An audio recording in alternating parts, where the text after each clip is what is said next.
জোরে হাতালি হয়েছে মিস্টার সুজয় বন্দ্যোপাধ্যায়।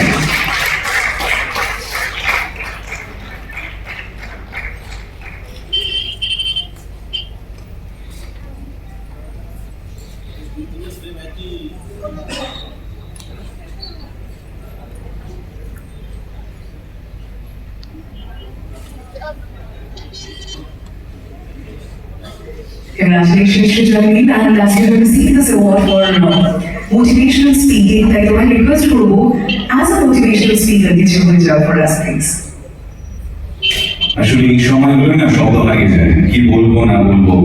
আমি এই অ্যাওয়ার্ডটাকে প্রতিটি বাঙালিকে ডেডিকেট করতে চাই যারা বাংলায় কন্টেন্ট দেখেন এবং বানান। কারণ আমি গত 2023-এর হিসেবে যদি বলি 2024-এ এটা এখনো করে উঠতে পারিনি। প্রায় 148 মিলিয়ন ভিউজ পেয়েছিলাম কন্টেন্ট জুড়ে, এবং সেখানেই এই যে বর্ষাটা রেড ওয়াইন এন্টারটেইনমেন্ট দিল ওটিটি সম্মান সিজন 2-তে, সেটাতে বুঝতে পারছি ঠিকঠাক কাজই করে চলেছে আমার টিম এবং আমার সঙ্গে আমার বিগত পরিবার প্রত্যেককে অসংখ্য ধন্যবাদ। সঙ্গেই রেড ওয়াইন এন্টারটেইনমেন্টকে সকলে ভালো থাকেন। Thank you so much and congratulations once again.